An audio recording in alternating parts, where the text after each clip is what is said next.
को तोड़ ताड़ के 5,000 इधर कर दिया गया। सरकार ने बैठ दी न्यारे जो के बिल्कुल, आप बिल्कुल ठीक कह रहे हैं ठाकुर साहब। जितना सरकार ने अब हमारा यह है कि हमको नया परिसीमन कराना चाहिए। उस नए परिसीमन के तहत हमारी सीटें ठीक हो। 17 लोक विधानसभा तो रिजर्व हैं, उनमें से 5 ऐसी हैं भवानी खेड़ा जैसी कि जिनको राजपूत चाहें जिसके तले किसी के भी तिलक कर दें तो वही जीत जाए। लेकिन जी अब हम कैसे तिलक कर दें, हमारे पास तो झंडा नहीं है। चौधरी ओम प्रकाश चौटाला ने झंडा बनाया देवीलाल जी के कहने पर और उसका नाम इनेलो है। और जब झंडा बन गया तो आपने देखा होगा कांग्रेस ने भी अपना मुख्यमंत्री भजनलाल को हटा के चौधरी भूपेंद्र हुड्डा को बना दिया। हमारे जाट भाइयों को दोनों तरफ से फायदा हुआ कि नहीं हुआ। मायावती ने जब से कांसीराम मायावती ने बहुजन समाज पार्टी बनाई है, हर आदमी जय भीम करता फिर रहा है। नहीं तो कदे आपने सुना पहले ये चीज। दोनों तरफ से हमारे दलित भाइयों को फायदा हो रहा है। उधर मुलायम ने जब अहीर के लिए समाजवादी पार्टी बना दी, आज आप देख रहे हो मुलायम भले ही 5 सीट जीते हो, लेकिन हमारे यादव भाई 45 पहुंच गए लोकसभा के अंदर। क्यों पहुंच गए? कांग्रेस भी टिकट दे रही है, बीजेपी भी दे रही है, बीएसपी भी दे रही है, जेडीयू भी दे रहा है, सब देंगे उनको। तो ये स्थिति कब आती है? जब अपना झंडा हो। और जिनके झंडे होते हैं उन्हीं के डंडे होते हैं। भाई जिनका झंडा होगा उन्हीं का तो डंडा होगा।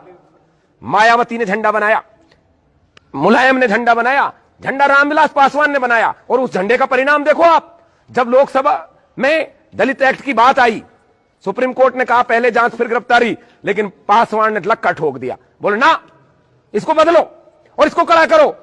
और मोदी जी जैसी सशक्त सरकार को दबाव में आकर हमने देखा पिछले वर्ष उन्होंने बदल दिया उसको। यह फर्क होता है झंडे का। हमने भी बहुत बड़े बड़े आंदोलन किए, पद्मावती वाले मुद्दे पर पूरा देश का क्षत्रिय रोड पर था, इस गांव के भी थे, सभी गांवों के लोग थे। लेकिन क्या वो फिल्म रुकी? नहीं रुकी। क्यों नहीं रुकी? क्योंकि हमारा कोई झंडा ही नहीं था जो अपना डंडा खींचता। हम तो दूसरी पार्टियों के नीतियों के तहत और उनकी मैनिफेस्ट के तहत चुने जाते हैं, और उनका मैनिफेस्ट ये कहता है ठाकर को जितना कुचला जाए कुचल लो, बढ़िया रहेगा इसको कुचलने में। आज वो भंसाली फांसी पे होता यदि हमारा भी झंडा होता तो, लेकिन आज वो भंसाली हमने देखा राष्ट्रपति भवन में मोदी जी के शपथ ग्रहण समारोह में गया था, हमको चिढ़ा रहा था। क्योंकि हमारे पास ऐसा कोई इलाज नहीं है कि हम सरकार से समर्थन खींच सकें या सरकार को विवश कर सकें।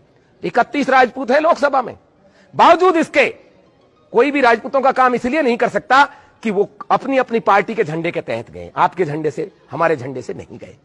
इस सरकार में जाट भाइयों का भी झंडा है, हनुमान बेनीवाल। इसी सरकार में निषादों का झंडा है, 2 पार्टी बीजेपी से समर्थन करके 2 सांसद पहुंचा लिए उन्होंने। पासवान का है, अकाली भाइयों का है, सरदारों का, मराठाओं का है, लेकिन हमारा नहीं है। क्या हाल है? जो हमारे झंडे हुआ करते थे, लोग हमारे झंडे के नीचे लड़ते थे, आज हमारा ही झंडा नहीं है। झंडे का फर्क यह होता है, राजा मानसिंह जी और हम हकीम खान सूर दोनों अलग अलग लोगों के झंडे लेके आए। राजा मानसिंह जी किसका झंडा लेके गए? अकबर का। और हकीम खान सूर किसका झंडा लेके आए? महाराणा प्रताप का। दोनों में युद्ध होता है। यदि हकीम खान सूर जीतते हैं तो झंडा किसका पहनाया जाएगा? महाराणा प्रताप का, राजपूताना झंडा फहराया जाएगा। और मानसिंह जी जीतते हैं तो झंडा किसका फहराया जाएगा? अकबर का। अकबर साला पिजन्या सा था, कभी महाराणा का सामना करने की उसकी हिम्मत नहीं थी, लेकिन देखो उसकी चालबाजी, झंडा थमा दिया मानसिंह जी को। मानसिंह जी ने दुनिया जीत ली, लेकिन किसके लिए जीती? अकबर के लिए। झंडा किसका टेक दिया? अकबर का। और यही कारण है कि वो सारा काल मुगल काल कहलाता है। बादशाह कौन कहलाता है? अकबर कहलाता है। ये झंडों की लड़ाई है। आज भले ही हमारे 31 राजपूत हों वहां, लेकिन वो हमारे झंडे के नहीं है, किसी और झंडे के हैं। आज ये राजपूत युवा बेरोजगार घूम रहे हैं। क्यों घूम रहे हैं बेरोजगार? इसलिए बेरोजगार घूम रहे हैं कि आगे से इनकी पैरवी करने वाला कोई है नहीं। ये वही हरियाणा है कि एक मुख्यमंत्री कहते थे यदि हरियाणा पुलिस में भर्ती होना है तो जाटनी की कोख से पैदा होना पड़ेगा। कहता थे कि नहीं कहते थे? आप बताइए। अभी क्या मतलब हुआ? ये जाटनी की कोख में जाए? भगवान ने जहां पैदा किया वहीं तो जाएगा ना आदमी। भाई ठुकरानी की कोख इनको मिली, इसमें इनकी कोई गलती है क्या? लेकिन इस चीज को आज दंड बनाकर पेश किया जा रहा है। ओम प्रकाश जी चौटाला जेल में हैं, किस खुशी में है? शिक्षक भर्ती घोटाले में। और सारे लोग उनका मजाक उड़ाते हैं। ये मजाक उड़ाने का विषय नहीं है, ये सीखने का विषय है। सीना तान कर वो कहता है कि मैंने अपने जाट भाइयों को मास्टर बनाया और मैं जेल में हूं, और जाट भाई भी सीना तान कर उसकी पार्टी को वोट देते हैं, आज भी देते हैं, चाहे भले ही बीजेपी जीती हो, लेकिन हर जगह 2-2, 3-3 लाख वोट उनकी पार्टी को मिले हैं। ये बात समझने की है। मुलायम सिंह कहते हैं मैं हर अहीर को करोड़पति देखना चाहता हूं, और कहते ही नहीं है बल्कि बना दिए। उत्तर प्रदेश में 50% एसडीएम आपको यादव जाति से मिलेंगे। और यह कहा जाता है जब किसी यादव के घर कोई बच्चा पैदा होता है, बधाई आज ही दे दो, 20 साल बाद यह एसडीएम बनने वाला है, ऐसा कहा जाता है उत्तर प्रदेश में। तो भाई ये जो मुलायम सिंह यादव है या चौधरी ओम प्रकाश चौटाला है, ये राजपूतों में कोई पैदा नहीं हो सकता क्या? क्या इन बच्चों के बारे में कोई विचार नहीं कर सकता क्या?